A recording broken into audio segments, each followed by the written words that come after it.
Odd one out topic for re NEET 2026। बच्चों देखिए, बहुत सिंपल बात बता रहा हूं।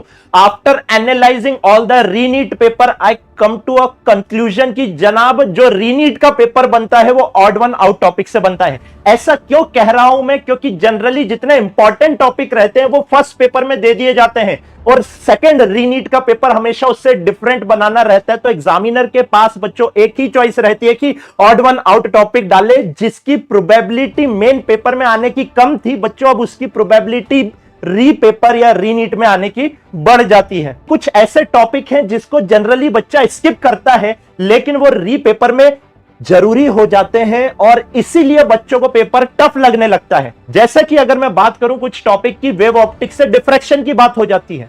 डिफ्रैक्शन जनरली बच्चा कंप्लीटली स्किप कर देता है लेकिन बच्चों री एग्जामिनेशन में वहां से क्वेश्चन पूछे गए हैं। मैं इसके पहले कह रहा था कि भाई वेव ऑप्टिक्स से वाईडीएसई से क्वेश्चन आने की प्रोबेबिलिटी सबसे ज्यादा है, अब मैं कह रहा हूं कि डिफ्रैक्शन से क्वेश्चन आने की प्रोबेबिलिटी सबसे ज्यादा है। और सेम इन्हीं क्वेश्चन को ध्यान में रखते हुए नीट का जेईई एप्लीकेशन के ऊपर re NEET reboost test series plus course launch कर दिया गया है, जहां पर इन्हीं ऑड वन आउट टॉपिक को ध्यान में रखते हुए बेटा पेपर बनाया जा रहा है।